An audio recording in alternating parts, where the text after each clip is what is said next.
नमस्कार दोस्तों, स्वागत है आपका आपके अपने YouTube चैनल स्टडी एज में। जैसा कि आप जानते हैं बोर्ड परीक्षा नज़दीक है, तो मैं लाया हूँ आपके लिए कक्षा 10वीं गणित बोर्ड परीक्षा सेट ए, ठीक है, मॉडल पेपर जो माध्यमिक शिक्षा मंडल भोपाल ने जारी किया है उसके ऑब्जेक्टिव क्वेश्चंस। तो आज हम इसको सॉल्व करेंगे और ये परीक्षा की दृष्टि से काफ़ी इंपॉर्टेंट है, तो आपको अच्छे से इसका रिविज़न और अच्छे से आपको सॉल्व करना है। स्टार्ट करते हैं।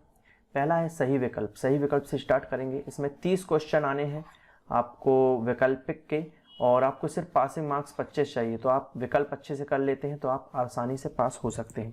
चलिए स्टार्ट करते हैं। पहला विकल्प है, दो संख्याएं a और b इस प्रकार है कि a गुणित b बराबर 64 है, HCF of a b equals to 16, और तो LCM ज्ञात करना है। तो इसको सिंपली a इंटू बी बराबर HCF इंटू LCM से हम ज्ञात कर सकते हैं। चूंकि ये क्वेश्चन इस प्रकार का है, इसमें हम फॉर्मूले में मान रखेंगे तो इसका आंसर 4 आएगा, लेकिन LCM हमेशा जो है HCF से बड़ा होता है, लेकिन पता नहीं ये कैसा क्वेश्चन है।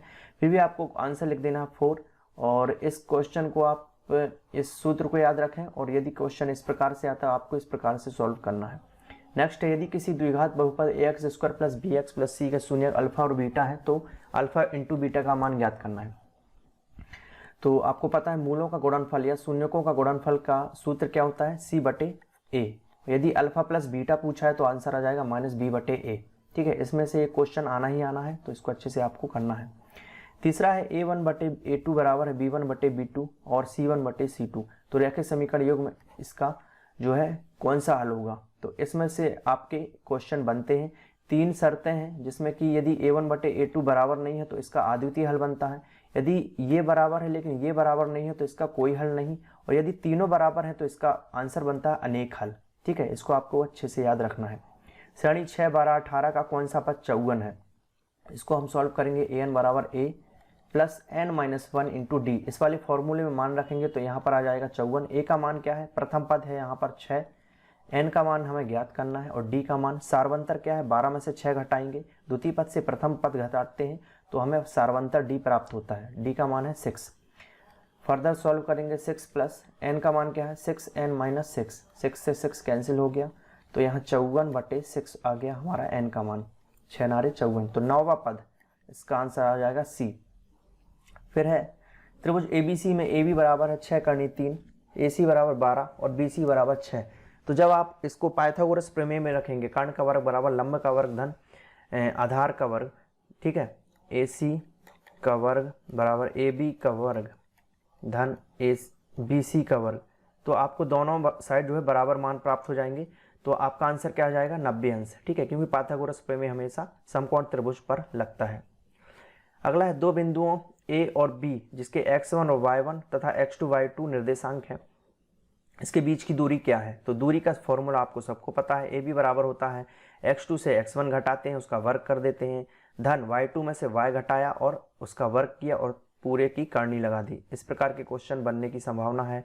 इसमें एक क्वेश्चन और आता है कि xy की मूल बिंदु से दूरी क्या है, तो उसका आंसर क्या होगा, x स्क्वायर प्लस y का स्क्वायर, और दूरी का सूत्र क्या है, a।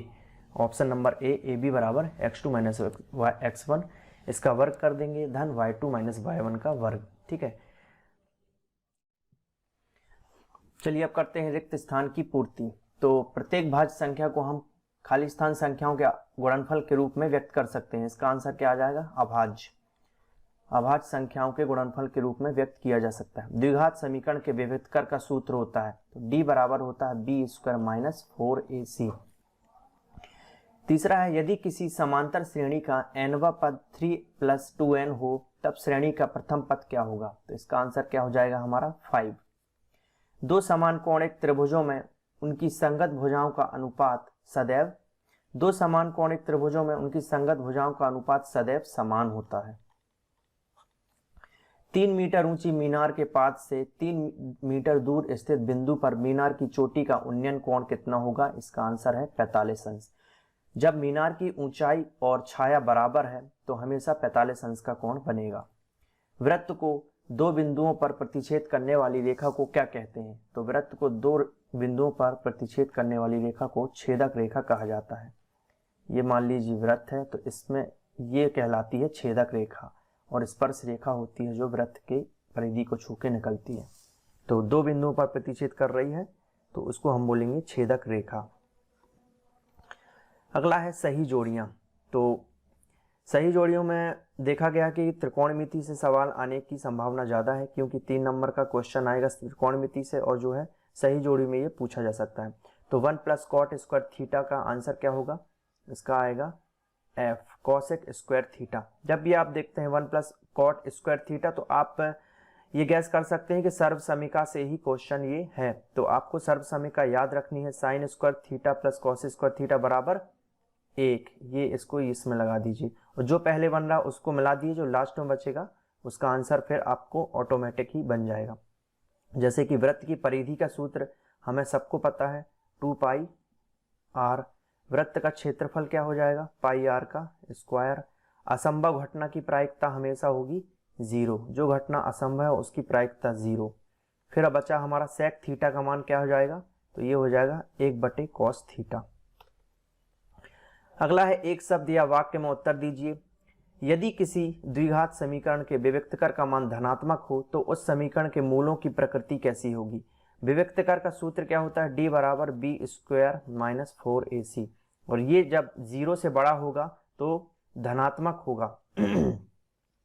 0 से बड़ा है मतलब विविक्तकर मान धनात्मक है, मतलब 0 से बड़ा है। तो मूलों की प्रकृति हमेशा कैसी होगी? वास्तविक। मूल हमें वास्तविक प्राप्त होंगे और 2 भिन्न मूल प्राप्त होंगे। ठीक है। यदि आपसे पूछा जाता है कि d बराबर है 0 के, तब मूल समान प्राप्त होंगे और वास्तविक। यदि d लेस देन है 0, d जो है 0 से छोटा है तो काल्पनिक मूल प्राप्त होंगे। काल्पनिक। ठीक है। ये 3 शर्त हमको याद रखनी है, इनमें से क्वेश्चन आने की संभावना ज्यादा है। दूसरा है क्या सभी वर्ग समरूप होते हैं? तो हाँ, इसका आंसर है हाँ, सभी वर्ग समरूप होते हैं। इसमें आपको 3 चीजें याद रखना है, जैसे कि सभी वर्ग, वृत्त और एक और क्वेश्चन आ सकता है समबाहु त्रिभुज। तो सभी वर्ग, वृत्त और समबाहु त्रिभुज क्या होते हैं? आपके समरूप होते हैं। तीसरा प्रश्न है वृत्त की स्पर्श रेखा वृत्त को कितने बिंदुओं पर स्पर्श करती है? तो वृत्त की स्पर्श रेखा, जैसे कि ये है वृत्त, तो स्पर्श रेखा हमेशा एक बिंदु को स्पर्श करती है। बिंदुओं 1, 4 और 3, 2 को मिलाने वाले रेखाखंड के मध्य बिंदु के निर्देशांक ज्ञात करना है। मध्य बिंदु के निर्देशांक निकालने के लिए हम क्या करते हैं? x वालों को जोड़ देते हैं। जैसे x का मान यहाँ पर है x1 का 1 और x2 का मान है 3, तो इन दोनों को जोड़ा और 2 से भाग लगा दिया। क्या आ जाएगा? 3 और 1 4/2, ये आ गया 2। तो x का मान आ गया हमारा, यहाँ हम लिखेंगे xy, तो यहाँ आ गया 2। अब y का मान निकालना है तो 4 + 2 को जोड़ दो, 4 + 2/2, ये हो गया 6/2, आंसर 3। तो y का मान आ गया 3। तो इसके मध्य बिंदु के निर्देशांक क्या हो जाएंगे हमारे? 2 और 3। घनाभ के संपूर्ण पृष्ठ का सूत्र क्या है? घनाभ के संपूर्ण पृष्ठ का सूत्र निकालेंगे हम, तो उसमें 2 गुणित लंबाई गुणित चौड़ाई धन चौड़ाई गुणित ऊंचाई धन ऊंचाई गुणित लंबाई। ठीक है। 2, 4, 8, 7, 5, 4, 9, 6, 7, 1, 7 का बहुलक क्या है? तो बहुलक क्या होता है? जिस भी आंकड़े की बारंबारता सबसे अधिक होती है उसको हम बहुलक कहते हैं। इसमें आप देख सकते हैं कि 7 कितने बार आया है? 1, 2, 3 बार। ठीक है। 4 कितने बार है? 1, 2, बस 2 बार। इसी तरीके से और भी देखेंगे तो सबसे ज्यादा बार जो आंकड़ा आया है वो है 7, तो इसका बहुलक क्या हो जाएगा? 7। अब आते हैं सत्यासत्य में। तो पहला है किसी बिंदु का भुज शून्य है। भुज शून्य है मतलब x का मान 0 और कोटि 3 है, y का मान 3।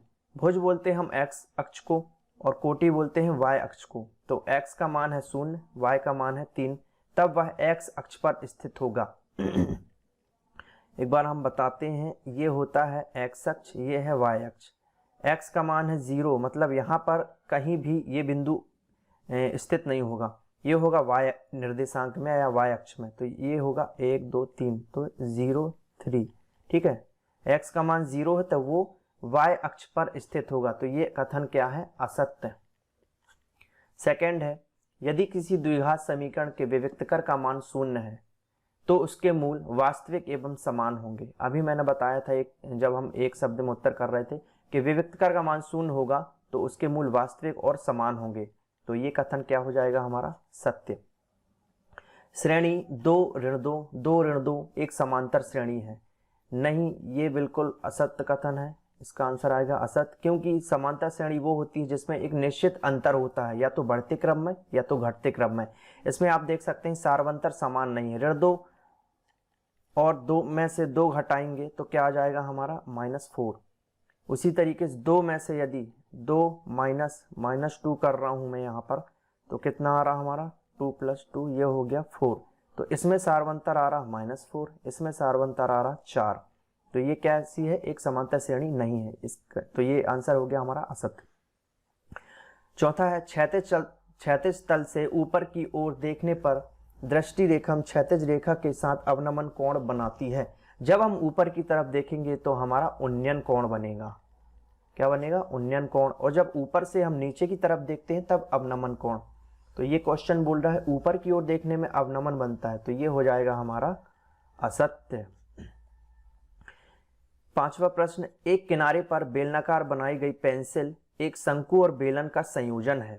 तो पेंसिल आप देखते हैं इस तरीके की होती है, जिसमें एक शंकु की आकृति होती है सामने और पीछे होती है एक बेलन की। तो ये वाला भाग हो गया हमारा बेलन और ये हो गया हमारा शंकु। तो ये क्या सत्य है? बिल्कुल सत्य है। एक शंकु और बेलन दिखाई दे रहा है इसमें, यह कथन हो गया हमारा सत्य। किसी घटना की प्रायिकता 1 से अधिक नहीं हो सकती। सत्य। प्रायिकता का मान हमेशा 0 और 1 के बीच होता है। तो ये कथन बिल्कुल सत्य है। ठीक है, यदि आपसे पूछता है क्या प्रायिकता का मान ऋणात्मक हो सकता है, तो भी असत्य है। तो प्रायिकता का मान 0 से 1 के बीच होता है, 1 से अधिक नहीं हो सकता। ये कथन बिल्कुल सत्य है। तो ये थे महत्वपूर्ण वैकल्पिक प्रश्न जो कि मॉडल पेपर के से उठाए गए थे और जो कि कक्षा 10वीं की गणित के हैं और बोर्ड परीक्षा के लिए बहुत ही महत्वपूर्ण है। इसका आपको बार बार रिवीजन करना है और सारे अच्छे से याद करने हैं। इनके आने की संभावना बहुत ज़्यादा है क्योंकि ये माध्यमिक शिक्षा मंडल भोपाल द्वारा जारी किए गए हैं। अगले सेट को मैं जल्द से जल्द अपलोड करूंगा, उसको भी आपको देखना है। और वीडियो यदि पसंद आए तो अपने दोस्तों को शेयर करें एंड चैनल को सब्सक्राइब करें। Thank you.